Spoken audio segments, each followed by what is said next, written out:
കൃപാസന അൾത്താരയിൽ ജീവനോടെ പ്രത്യക്ഷപ്പെട്ട അമ്മയുടെ ഈ പരിപാവനമായ അൾത്താരയിൽ സാക്ഷ്യം പറയാൻ എന്നെയും എൻ്റെ മകനെയും നിർത്തിയ അമ്മയ്ക്ക് തിരുക്കുമാരനും കോടാനുകോടി നന്ദി സ്തുതി അർപ്പിക്കുന്നു. എൻ്റെ പേര് സതി. ഞാൻ വൈക്കത്തുനിന്ന് വരുന്നു. എൻ്റെ കൂട്ടുകാരി അംബികയാണ് എന്നെ ഇവിടെ കൊണ്ടുവന്ന് ഉടമ്പടി എടുപ്പിച്ചത്. ഞാൻ 4/7/23 ആദ്യമായി ഉടമ്പടി എടുത്തത്. ഉടമ്പടി എടുക്കാനുള്ള സാഹചര്യം എന്ന് പറഞ്ഞാൽ എൻ്റെ മക്കളുടെ ജോലി കാര്യത്തിന് വേണ്ടിയിട്ടാണ്. എൻ്റെ മകൻ വിഷ്ണു 23 ജപമാല റാലിയിൽ പങ്കെടുക്കുവാൻ ഞാൻ ഒത്തിരി ആഗ്രഹിച്ചു, പ്രാർത്ഥിച്ചു. എനിക്ക് കോട്ടയം മെഡിക്കൽ കോളേജിലാണ് ജോലി, നേഴ്സിംഗ് അസിസ്റ്റൻ്റാണ്. അവിടുന്ന് ലീവ് കിട്ടാത്തതിൻ്റെ പേരിൽ എനിക്ക് 23 ജപമാല റാലിയിൽ പങ്കെടുക്കാൻ സാധിച്ചില്ല. 2024 ജപമാല റാലി ഒക്ടോബർ 1 മുതൽ ഞാൻ അഖണ്ഡ ജപമാല ഗ്രൂപ്പിൽ പെടുത്തി ജപമാല ചൊല്ലി പ്രാർത്ഥിക്കുമായിരുന്നു ഓൺലൈനായിട്ട്. അപ്പോഴാണ് എൻ്റെ മോൻ പറയുന്നത്, അമ്മയെ നമുക്ക് 24 ജപമാല റാലിക്കും പങ്കെടുക്കാൻ സാധിക്കില്ല, അവന് എക്സാമിൻ്റെ ഡേറ്റ് അന്ന് തന്നെയാണ് കിട്ടിയത്. അപ്പോൾ ഞാൻ മാതാവിനോട് ഒത്തിരി പ്രാർത്ഥിച്ചു. ദൈവമേ, ഞാൻ ഇത്രയും പ്രാർത്ഥിച്ചിട്ടും എനിക്ക് ഈ ജപമാല റാലിയിൽ എൻ്റെ മകനെ ഒന്ന് പങ്കെടുപ്പിക്കാൻ സാധിക്കുന്നില്ലല്ലോ. അപ്പോൾ ഞാനത് ഗ്രൂപ്പിൽ പറഞ്ഞപ്പോൾ ഒരാൾ എന്നോട് പറഞ്ഞു, വാളണ്ടിയർമാർക്കുള്ള റാലി ഒരാഴ്ച മുമ്പേ ഉണ്ട്, അപ്പോൾ സതി മോനെയും കൂട്ടി ഒന്ന് വന്നു നോക്കൂ. അപ്പോൾ ഞാൻ 6 മണിയായപ്പോൾ ആ റാലിക്ക് വേണ്ടിയിട്ട് കൃപാസനത്തിലെത്തി. ഞാനും എൻ്റെ മകനും കൂടെ റാലിയിൽ പങ്കെടുത്തു. അപ്പോഴാണ് എൻ്റെ ഒരു സുഹൃത്ത് പറയുന്നത്, നിങ്ങൾക്ക് കഴിഞ്ഞ ആഴ്ച വന്ന് അച്ഛൻ്റെ ബ്ലെസ്സിങ്സ് വാങ്ങിക്കാൻ പാടില്ലായിരുന്നോ? അപ്പോൾ ഒത്തിരി നല്ലതായിരുന്നല്ലോ, ജോലി അവന് ഉറപ്പാകുമായിരുന്നല്ലോ. അപ്പോൾ അത് കേട്ടപ്പോൾ എനിക്ക് മനസ്സ് കൊണ്ട് ഭയങ്കര വിഷമമായി. അതിന് സാധിച്ചില്ലല്ലോ. ദൈവമേ, മാതാവേ എന്ന് പറഞ്ഞ് ഞാൻ സാരമില്ല എന്ന് പറഞ്ഞ് നല്ലോണം ഞാനും എൻ്റെ മകനും കൂടെ നന്മ നിറഞ്ഞ മറിമയെ ചൊല്ലി പ്രാർത്ഥിച്ച് പോവുമായിരുന്നു. അപ്പോഴാണ് മാരാരി ബീച്ചിൻ്റെ അവിടം കഴിഞ്ഞപ്പോൾ ഒന്ന് വിശ്രമിക്കാമെന്ന് ഓർത്ത് ഞങ്ങൾ രണ്ടുപേരും കൂടെ അവിടെ ഇരുന്നു. അപ്പോഴാണ് ബഹുമാനപ്പെട്ട ജോസഫ് അച്ഛനും ജോമോൾ സിസ്റ്ററും വേറെ 2-3 പേരും കൂടെ നടന്നു വരുന്നത് കണ്ടത്. ഞാൻ എൻ്റെ മകനെയും വിളിച്ചുകൊണ്ട് പോയി അച്ഛൻ്റെ അടുത്ത് പറഞ്ഞു, അച്ചോ, അടുത്ത ആഴ്ച അവന് വരാൻ പറ്റില്ല, അവൻ എക്സാമാണ് അച്ചോ, അതുകൊണ്ടാണ് ഞങ്ങൾ ഈ ആഴ്ച ഈ റാലിയിൽ പങ്കെടുത്തത്. അപ്പോൾ അച്ഛൻ അവനോട് ചോദിച്ചു, നിൻ്റെ പേരെന്താടാ? അവൻ പറഞ്ഞു, എൻ്റെ പേര് വിഷ്ണു എന്നാണ്. അപ്പം അച്ഛൻ പറഞ്ഞു, സാരമില്ലടാ, നീ പോയി എക്സാം എഴുതിക്കോ, നീ നന്നായി വരും, നിനക്ക് സാക്ഷ്യം പറയാൻ സാധിക്കും എന്ന് പറഞ്ഞു അവനെ അനുഗ്രഹിച്ചു, എന്നെ അനുഗ്രഹിച്ചു. അപ്പം തന്നെ എനിക്ക് മനസ്സിലായി എൻ്റെ അമ്മ എൻ്റെ കൂടെ ഉണ്ടെന്ന്. സന്തോഷമായിട്ട് ഞാൻ ആ റാലി പൂർത്തിയാക്കി തിരിച്ച് വീട്ടിൽ പോയി. ജപമാല റാലിയുടെ അന്ന് എൻ്റെ മകൻ ഉടമ്പടി വസ്തുക്കളെല്ലാം ഉപയോഗിച്ച് നെറ്റിയിൽ കുരിശ് വരച്ച് ഉപ്പും തൈലവും കഴിച്ചു. ഉപ്പ് പൊതിഞ്ഞുകൊണ്ട് അവൻ പോവുകയും ചെയ്തു. കാശുരൂപം കഴുത്തിലിട്ടുകൊണ്ടാണ് അവൻ എക്സാമിന് പോയത്. എക്സാം ഹാളിൽ കയറി അവൻ ഉപ്പിട്ട് പ്രാർത്ഥിച്ചു. അപ്പം തന്നെ എതിർവശത്ത് അവനൊരു പള്ളി ഉണ്ടായിരുന്നു. അത് കണ്ടു. അവന് സമാധാനം, അമ്മ കൂടെ ഉണ്ടെന്ന് അവന് മനസ്സിലായി. അവൻ എക്സാം എഴുതി. റിസൾട്ട് വന്നപ്പോൾ അവന് 42ാം റാങ്ക് കൊടുത്ത് അമ്മ അവനെ അനുഗ്രഹിച്ചു. PSC റാങ്ക് ലിസ്റ്റ് 42 കൊടുത്ത് അമ്മ അവനെ അനുഗ്രഹിച്ചു. ഇപ്പോൾ അവന് അപ്പോയിൻമെൻ്റ് ഓർഡറുമായിട്ടാണ് ഞങ്ങൾ വന്നിരിക്കുന്നത്. അപ്പോൾ റാലിയിൽ വെച്ച് തന്നെ ഞാൻ പ്രാർത്ഥിച്ചായിരുന്നു, അമ്മേ, എനിക്ക് ആരോഗ്യമുള്ളിടത്തോളം കാലം ഞാനും എൻ്റെ മകനും വാളണ്ടിയർമാരുടെ റാലിയിൽ ജപമാല റാലിയിൽ വാളണ്ടിയറായിട്ട് വരും, ഞാനും എൻ്റെ മകനും. അങ്ങനെ പ്രാർത്ഥിച്ചിട്ടാണ് ഞാൻ പോയത്. 10 കെട്ട് പത്രവും വാങ്ങിച്ച് ഞാൻ വിതരണം ചെയ്തിട്ട് ഇന്ന് വീട്ടിൽ പോകത്തുള്ളൂ. അങ്ങനെയാണ് പ്രാർത്ഥിച്ചത്. എൻ്റെ മക്കളും എൻ്റെ ഭർത്താവും ഞങ്ങളെല്ലാവരും അമ്മയിൽ വിശ്വാസമുള്ളവരാണ്. ഉടമ്പടി തൈലം തൂത്ത് പ്രാർത്ഥിക്കാതെ ഞങ്ങൾ ഒരിടത്തും പോകാറില്ല. എൻ്റെ പിള്ളേരും അവരൊരുങ്ങിയിട്ട് പറയും, അമ്മേ, തൈലം തൂത്ത് പ്രാർത്ഥിക്കമ്മേ, ഞങ്ങൾ പോവുകയാണ്.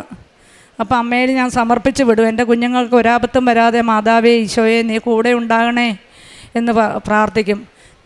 ജപമാല ചൊല്ലാറുണ്ട് എനിക്കറിയാവുന്നിടത്ത് പോലെ.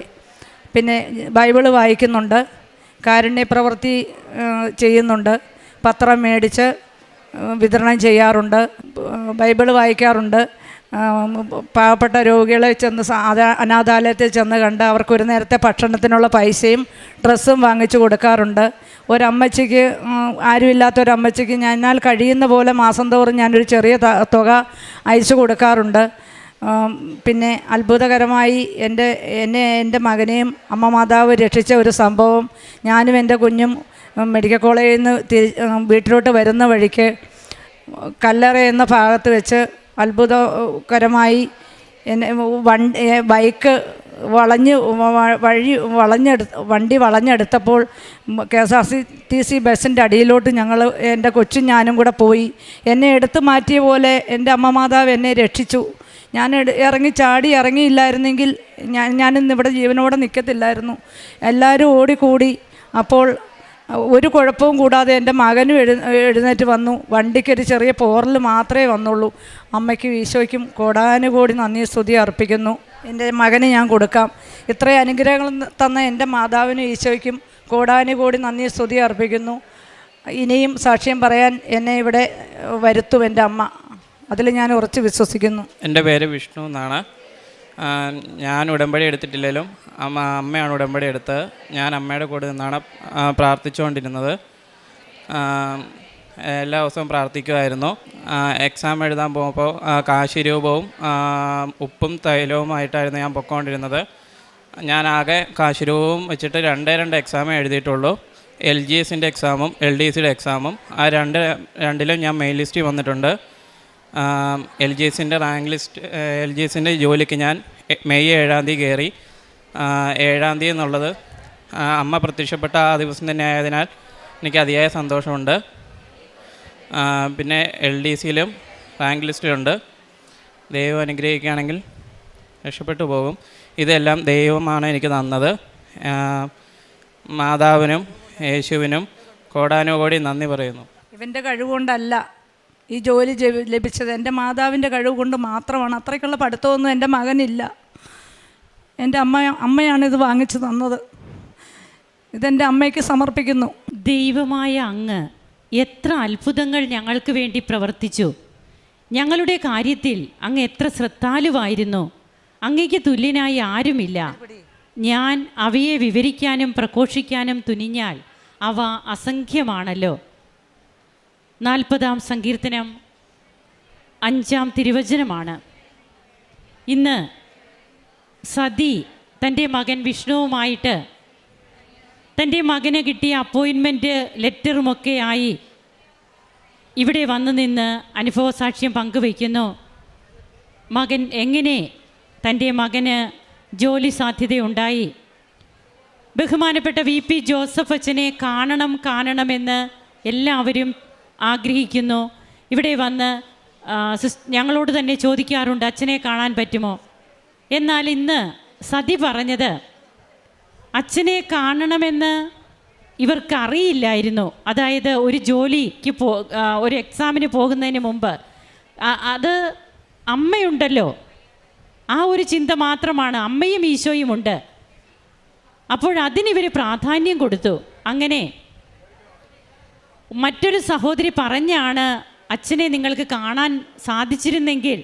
അപ്പോഴാണ് ഇവർക്കും ഒരു ആഗ്രഹം തോന്നുന്നത്. എന്നാൽ അത് അമ്മ ഉടനെ ഏറ്റെടുത്തത് എങ്ങനെയെന്നാണ് നാം ചിന്തിക്കേണ്ടത്. അവർക്ക് വോളണ്ടിയർമാരുടെ ജപമാല റാലിയിൽ പങ്കെടുക്കാൻ വേണ്ടി വന്നു.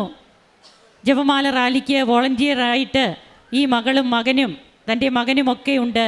അപ്പോൾ ആ ജപമാല റാലിക്ക് വന്നപ്പോൾ അവിടെ തങ്ങളുടെ അടുത്തേക്ക് ബഹുമാനപ്പെട്ട VP ജോസഫ് അച്ഛൻ വരുന്നതായിട്ടാണ് അവർ കാണുന്നത്.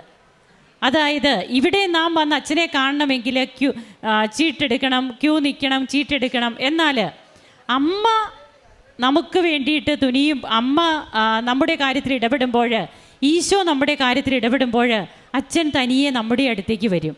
അതാണ് ഈ മക്കൾക്കുണ്ടായത്. അങ്ങനെ അച്ഛൻ്റെ ബ്ലെസ്സിങ് ഈ മക്കൾക്ക് കിട്ടുകയാണ് മാരാരിപ്പുറം കടലോരത്ത് വെച്ച്. പിന്നീട് ഈ മകൻ ഇപ്പോൾ 2 എക്സാം എഴുതി, 2 എക്സാമിലും റാങ്ക് ലിസ്റ്റിലുണ്ട്. ഇവിടെ PSC വഴി കിട്ടിയ ആദ്യത്തെ അപ്പോയിൻമെൻറ്റിന് തന്നെ ഈ മകൻ ജോയിൻ ചെയ്തു. മെയ് 7-ാം തീയതി. മെയ് 7 എന്ന് പറയുമ്പോൾ 7 എപ്പോഴും അമ്മയുടെ പ്രത്യക്ഷീകരണവുമായിട്ട് ബന്ധപ്പെട്ട ഒരു ഡേറ്റാണ്. അങ്ങനെ ഏറ്റവും സന്തോഷത്തോടെ ഇന്ന് ഈ കുടുംബം ഇവിടെ വന്ന് നിൽക്കുന്നു. അതോടൊപ്പം തന്നെ എങ്ങനെയാണ് കർത്താവിനെ തങ്ങൾ അറിഞ്ഞത് മുതൽ ആ ജീവിക്കുന്ന ദൈവത്തിന് വേണ്ടിയിട്ട് തങ്ങളുടെ ജീവിതം എങ്ങനെ താനും തൻ്റെ കുടുംബവും സമർപ്പിക്കുന്നു എന്നൊക്കെ സതി എന്ന ഈ മകൾ ഇവിടെ പറയുകയുണ്ടായി. ഒരപകടത്തിൽ നിന്നുള്ള സംരക്ഷണം, ബസ്സിൻ്റെ അടിയിലേക്ക് തങ്ങൾ സഞ്ചരിച്ചിരുന്ന വെഹിക്കിൾ പോകുമ്പോഴും അവിടെ നിന്ന് ആരോ വലിച്ചു പുറത്തിറക്കിയതുപോലെ തനിക്ക് അനുഭവപ്പെട്ടു.